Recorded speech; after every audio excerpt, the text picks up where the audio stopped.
What's up, everyone? And today I'm bringing a deck profile on my Appliancers.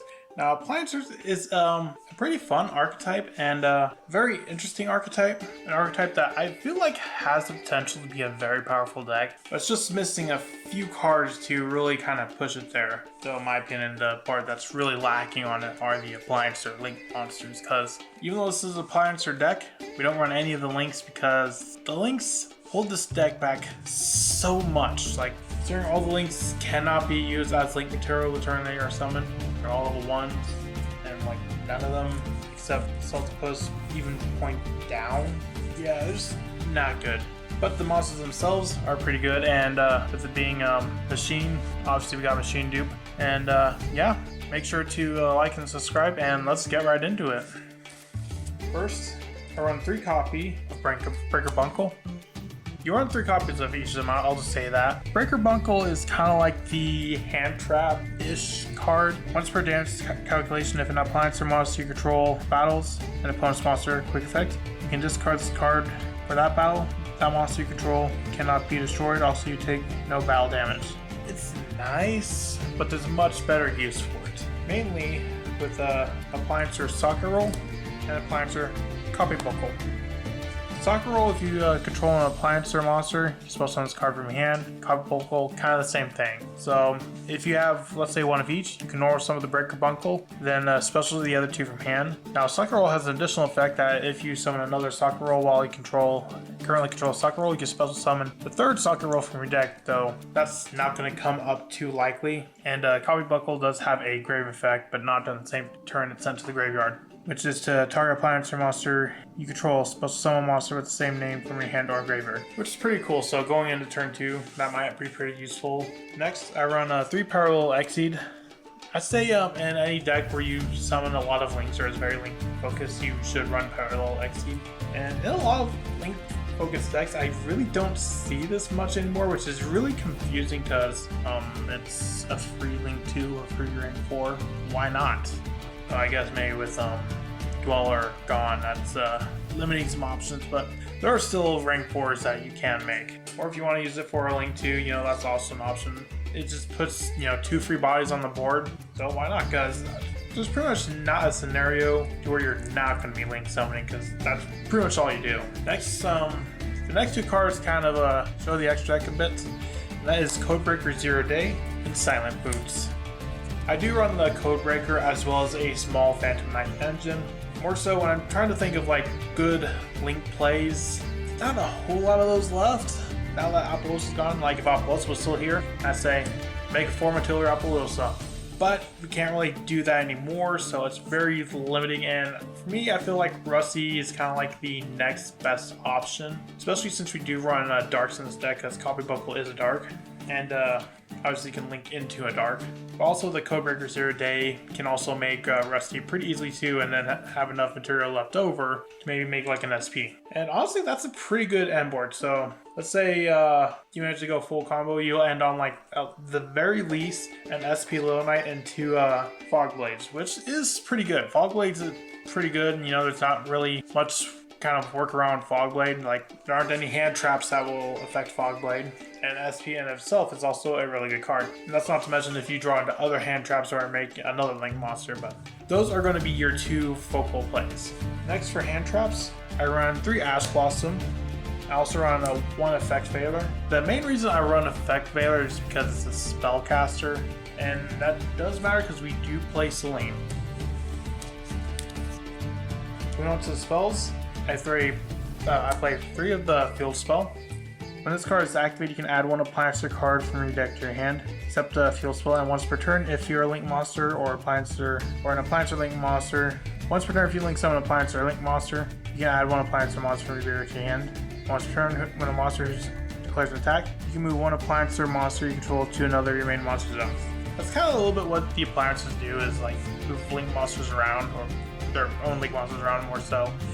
But considering we don't really play with them, that last effect is not really going to be important. It's more so for the on activates than to search an Appliancer card. Which it's not restricted to just monsters, so you can also grab the Appliancer Reuse, which is pretty good. As well as very important because you run 3 copies of Appliancer Reuse. Appliancer Reuse is Monster Born. 4 Appliancers, target planet monster in the graveyard, special summon it. And like Monster Reborn, it's not once per turn. Speaking of Monster Reborn, I play 2 copies of World Legacy Succession, Monster Reborn for Link Monsters. Speaking again of Monster Reborn, we run the original Monster Reborn. So basically we're running 6 copies of Monster Reborn, and only the Succession is a hard once per turn. And that's definitely very useful because this deck is more so focused on link climbing, especially with the code breakers, because code breakers, you have to have it in like certain zones, and to really get the max value out of it, you have to have it in a certain way. Next, we run 3 copies of Machine Duplication. They're machine monsters under 500 attack, all of them are. Mandatory 3-0. Honestly, Machine Duplication is a card I feel like one of these days it's going to get banned. It just needs a good machine deck to really use it. We haven't really had many good machine decks lately. Of course, you could say Drytron in a way, because they did have some machines, but didn't really work with Machine Dupe. But eventually, you know, one of these days will come.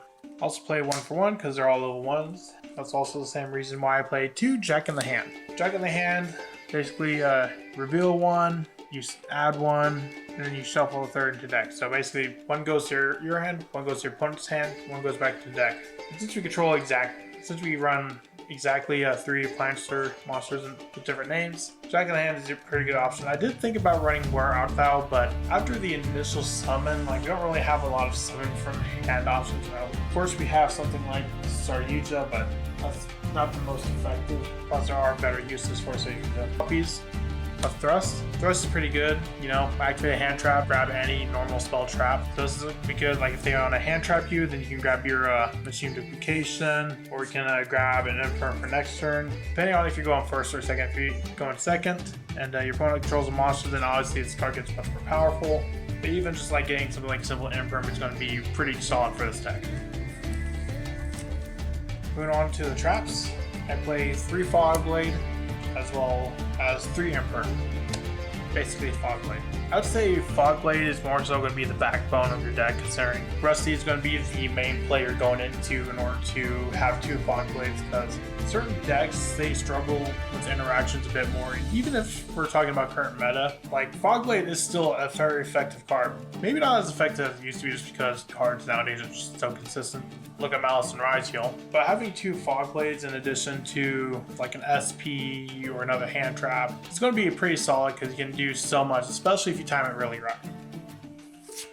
Moving on to the extra deck, obviously we run the 1 Virus Swordsman and the 1 Virus Berserker. So how you play the code breakers is you summon, they have to be culling, so you summon the Swordsman, which then special summon 0 day from hand, deck, or grave. Then you link into Berserker. Then Berserker will allow you to summon Codebreaker monsters equal, or summon to zone it points to. So basically it will revive both the Virus Sword as well as the 0 day, depending on if you have enough link zones for it. You will have at least 1, so basically make Virus Berserker, then bring out the Virus Swordsman from the grave. So you'll at least have break even, and you'll have like the ability to link climb even higher.